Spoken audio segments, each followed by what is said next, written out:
Assalamu alaikum. Dear students, today we are move forward to our lecture number 4, that is closure of set. Closure of set definition हमारे पास लिखी हुई है. Let X T be a metric space and M is subset of X, then closure of M is denoted by M bar equals M union M prime, where m prime is a set of all limit points of m. It is the smallest closed superset of m prime. Closure set हमारे पास basically क्या होता है कि कुलैयर set में हम कहते हैं कि हमारे पास जो ऑर्डर पेयर मेट्रिक स्पेस का है उसमें जो m है वो x का सबसेट है, x का सबसेट है. तो फिर कुलैयर ऑफ m जो है, जिसको हम m बार से डिनोट करते हैं, वो किसके इक्वल होता है? m union m prime. इस सेट और m प्राइम दोनों के यूनियन का जो आपके पास सेट आएगा उस सेट को हम बोलेंगे closure of set, where m prime is a set of all limits points of m. और m प्राइम में आपके पास जो m के तमाम लिमिट पॉइंट्स हैं वो कंटेन करेंगे, और ये जो m प्राइम होता है ये स्मॉलेस्ट क्लोज सुपरसेट आपका होता है. उसके बाद हमारे पास आगे आ जाता है डेंस सेट. डेंस सेट में हमारे पास है let X T be a metric space, the set m is subset of x is called dense in x if m bar is equals x. कहता है कि आपके पास जो मेट्रिक स्पेस है उसमें जो सेट m है वो सबसेट है x का, और हम कहेंगे कि जो x हमारा सेट m है वो डेंस इन x है कब? अगर उसका कुलैयर जो है वो इक्वल्स सेट x के आ जाए. Then countable set, a set A is countable if it is finite और there exists a function f such that A approaches to n is 1 1 and on to n. हमारे पास क्या होना चाहिए? 1 1 होना चाहिए और on to होना चाहिए. where n is the set of natural numbers. n हमारा क्या है? सेट ऑफ नेचुरल नंबर्स है. ठीक है जी. काउंटेबल सेट बेसिकली है क्या कि ये फाइनाइट जो है वो आपके पास सेट होता है जिसको आप काउंट कर सकते हैं. नाम से शो हो रहा है काउंटेबल. हम कहेंगे कि जो फंक्शन है, दो मतलब इसके हम चीज़ें ले रहे हैं. एक कहते हैं कि set A is countable if it is finite, अगर वो फाइनाइट है तब भी काउंटेबल है. और अगर उसमें जो है वो मैपिंग आ रही है किसके दरमियान में? A approaches to N. Set A जो है वो कंटेन कर रहा हो एन के अंदर, और हो क्या ये सेट ए बेसिकली क्या हो? 1 1 हो और ऑन टू हो, तो हम कहते हैं कि ये कौन सा सेट है? काउंटेबल सेट है. This one is the countable set where n is a set of natural numbers. ये जो n है ये सेट ऑफ नेचुरल नंबर्स है. आगे एग्जांपल्स हैं. Natural numbers, rational numbers and integers are countable sets. The set of real irrational numbers and any interval are not countable sets. तो ये तीन डेफिनेशन हमारी आई थिंक सो आपको clear हो गई होंगी. Closure of set, dense set and countable set.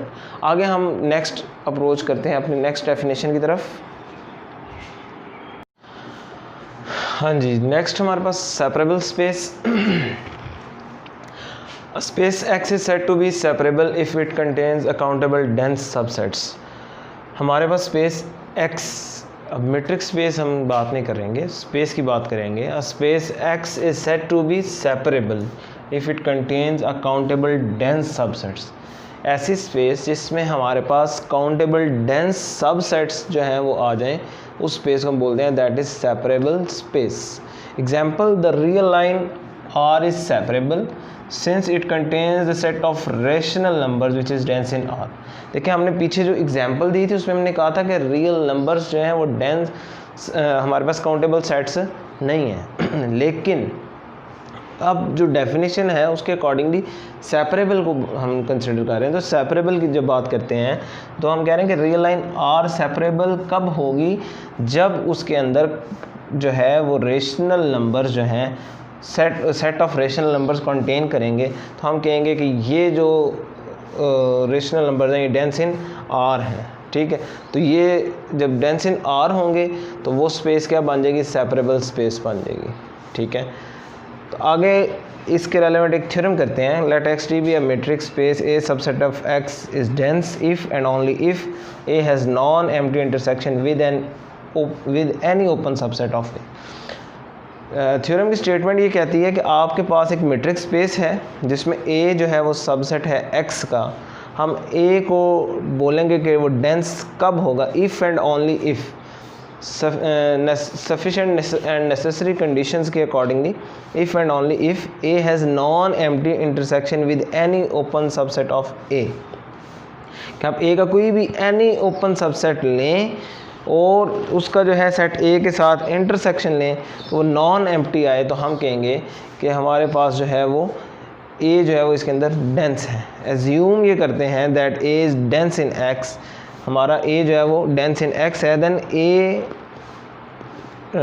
Bar equals X, जो हमारे पास डेंस सेट की जो है वो डिनोशन थी वो A dense is equals X।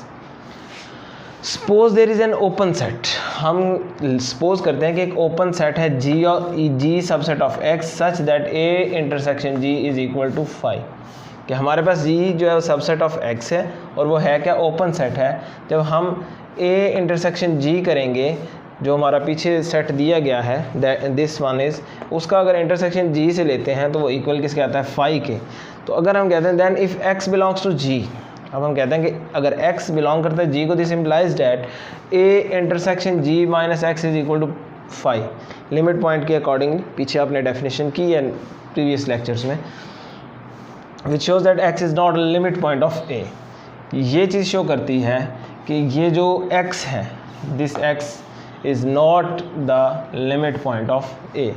This implies that X does not belongs to A। इसका मतलब फिर ये होगा कि X A को belong नहीं कर रहा but X belongs to X, लेकिन ये जो X है ये हमारा जो यूनिवर्सल सेट X है उसको belong कर रहा है। This implies that A bar is not equals X। इसका मतलब ये हुआ कि A डेंस नहीं है X में, A डेंस नहीं है X में। अच्छा, अगर A डेंस X में नहीं है तो फिर अब क्या इधर जो है वो बात आ गई, क्योंकि कुलैयर्स के लिए हमने यूज़ किया था ना bar sign, which is a contradiction. तो ये फिर हमारी जो है वो इस चीज़ से क्या होगी, कॉन्ट्राडिक्शन होगी। हम कह रहे थे कि A जो है वो डेंस है X के अंदर, A is dense in X, वो कहता है A डेंस इन X नहीं है, तो ये कॉन्ट्राडिक्शन आ गई। और फिर जब ये कॉन्ट्राडिक्शन आ गई तो इससे हमने ये साबित कर लिया कि जो हमने पीछे लेट किया था A intersection G equals 5, this is not equal to 5। A intersection G जो है वो 5 के इक्वल नहीं है for any open set G subset of X। किसी भी ओपन सेट G जो सबसेट है X का, उसमें A इंटरसेक्शन G इक्वल्स 5 नहीं आता। फिर आगे ये तो हमने एक कंडीशन की, इफ़ एंड ओनली इफ़ में हमने दो करनी होती हैं, पहले एक सिंपल प्रूफ फिर उसका हमने कन्वर्स लेना होता है। तो यहाँ से हमने ये तो साबित कर दिया कि A सबसेट जो है वो डेंस इन X है, ठीक है, क्योंकि जो हमने सपोजिशन की है वो हमारी रॉन्ग है। तो अब हम कन्वर्सली इसको प्रूव करते हैं। Conversely suppose that A intersection G is not equal to 5। अब हमने ये कन्वर्सली सपोज किया कि A intersection G not equal to 5 है for any open set G subset of X। तो अब प्रूव क्या करना है, A is dense in X। For this select करते हैं कि X बिलोंग्स टू X। इसी ही का हम रिवर्स लेके जा रहे होते हैं, X belongs to X। If X belongs to A then X belongs to A union A prime. कहता है कि अगर X A को बिलोंग करता है तो फिर X जो है वो A यूनियन A प्राइम को बिलोंग करेगा, मींस कुलैयर को बिलोंग करेगा, इक्वल्स A बार। इससे ये होगा कि A जो है वो डेंस इन X है। फिर हम एक अगेन लेट करते हैं कि if X does not belongs to A, फिर क्या होगा, let Gi be the family of all open subset of X। हम कहते हैं कि हमारा जो X है वो A को बिलोंग नहीं कर रहा, तो फिर हम लेट ये करते हैं कि Gi, एक Gi सेट लेते हैं B the family of all open subset of X, जो हमारे X के तमाम ओपन सबसेट्स जो है उसके अंदर कंटेन कर रहे हैं, क्योंकि वो फैमिली है उसकी, such that X belongs to Gi। X अब किसको बिलोंग कर रहा है, Gi को, फॉर एवरी I। अब इससे आगे हमने चलना है। तो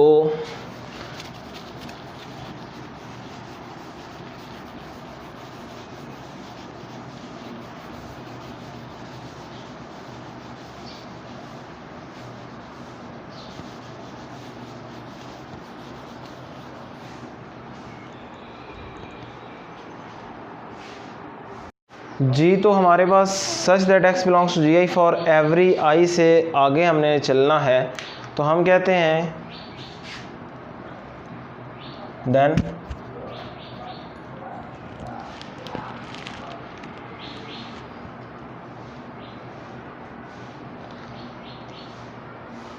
जी then A intersection GI is not equal to phi for any I, that is GI contains points of A other than X। हम फिर कहते हैं कि अगर जो है ये जी आई जो family of all open subset of x है और एक्स बिलोंग करता है जी आई को, तो हम कहते हैं कि अगर हम ए इंटरसेक्शन जी आई लेते हैं तो फिर ये नॉट इक्वल टू फाई आता है फॉर एनी आई। यहाँ से फिर ये कहा जा सकता है कि ये जी आई कंटेन करता है points of A other than x, x के अलावा जो है बाकी पॉइंट्स जो हैं वो इसके अंदर जी आई के अंदर कंटेन हो रहे हैं। ठीक है जी। अब उसके बाद हम कहते हैं दिस इम्प्लाइज दैट, इसका ये मतलब हुआ x जो है वो एक्यूमुलेशन पॉइंट है, x is an accumulation point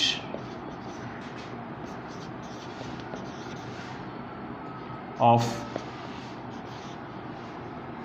a that is x belongs to a। ये जो x है वो एक्यूमुलेशन पॉइंट है a का, a में कंटेन नहीं करता, उसमें नहीं था, तो उस वजह से ये जो चीज़ है वो तो हमारी फिर ठीक साबित होगी कि x हमने लेट किया कि x does not belongs to a, लेकिन साथ ही लेट किया कि जी आई जो एक फैमिली थी, तो जब वो हमने उसको उसके अकॉर्डिंगली लेट किया तो फिर यहाँ से ये हमें साबित हो गया कि x जो वो एक्यूमुलेशन पॉइंट है a का, उसके अंदर कंटेन नहीं करता, और ये किससे बिलोंग करता है, x belongs to A I. Then according to definition of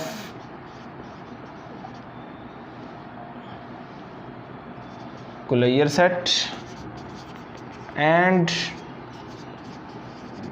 dense set, this implies that x belongs to A union A prime, x किसको बिलोंग करता है, A यूनियन A प्राइम को, और वो किसके इक्वल है, ए बार के, कुलैयर के। सो x इज इक्वल टू ए बार। तो ये हमारा जो है वो प्रूव हो गया, हैंस प्रूव्ड। जी आज के लिए इतना ही काफ़ी है। नेक्स्ट जो है वो इंशाल्लाह आपसे इससे आगे जो है वो डिस्कशन होगी। तब के लिए अल्लाह हाफिज़।